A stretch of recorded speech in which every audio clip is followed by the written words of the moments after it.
এবং নাজমা আক্তার উপস্থিত অনেক আরো কেন্দ্রীয় নেতৃবৃন্দ এবং আমার শ্রমিক ভাই ও বোনেরা, সবাইকে সংগ্রামী শুভেচ্ছা। আমরা জানি 1886 সালে শিকাগো শহরে আমাদের শ্রমিকরা 8 ঘন্টা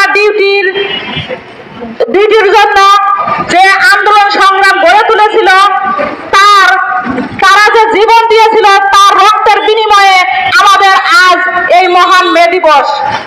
আপনারা জানেন সাথী ও বন্ধুগণ, আমাদের বাংলাদেশে বর্তমান যে বাজার দর অবস্থা, সেই সাপেক্ষে আমাদের গার্মেন্টস শ্রমিকদের যে বেতন, সেই বেতনে আমাদের শ্রমিকদের কোন রকম জীবন বেঁচে থাকার মতো তাদের কোনো ভালো মতো বেঁচে থাকার মতো তাদের কোনো মজুরি দেওয়া হয় না।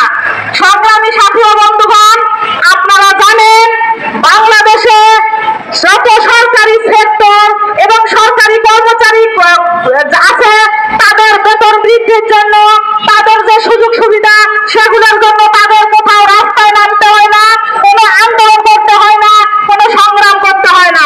কিন্তু দুঃখের বিষয়, আমাদের বাংলাদেশ আজকে যে ডিজিটাল বাংলাদেশ এবং স্মার্ট বাংলাদেশে পরিণত হচ্ছে, আমাদের যে গার্মেন্টস সেক্টর গোল্ডেন কন্যাদের অবদান, তাদের আজকে পরিণতি কি? আজকে আমাদের বাংলাদেশে এক দেশে দুই আইন।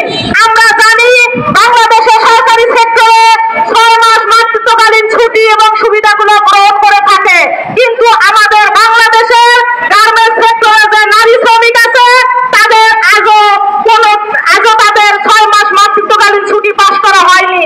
আপনারা জানেন আমরা এই 6 মাস মাতৃত্বকালীন ছুটি পাস করার জন্য বিভিন্ন সংগঠনগুলো এবং শ্রমিক ভাই বোনেরা বিভিন্নভাবে রাস্তায়, বিভিন্নভাবে মানববন্ধন, বিভিন্ন সংগ্রাম আন্দোলন করে যাচ্ছি, কিন্তু তারপরও কোনো সফলতা হচ্ছে না।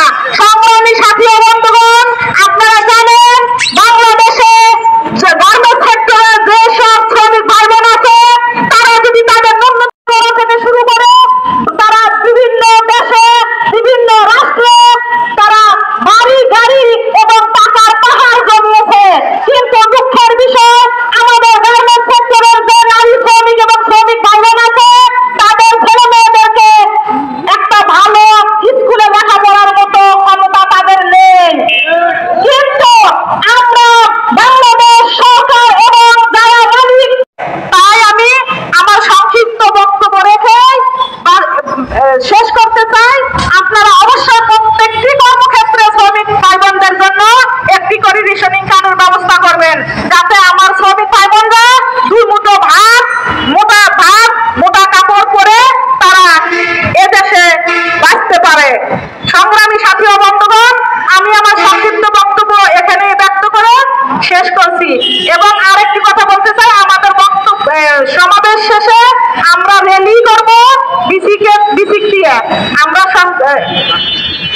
বাম দিক দিয়ে রাস্তা গেছে, ওই রাস্তায় আমরা র্যালিতে যোগদান করব। সবাই সুশৃঙ্খল ভাবে, কেউ কোনো উচ্ছৃঙ্খল যাতে আমরা না করি, সুন্দরভাবে আমরা আমাদের র্যালিটা শেষ করব। ধন্যবাদ সবাই।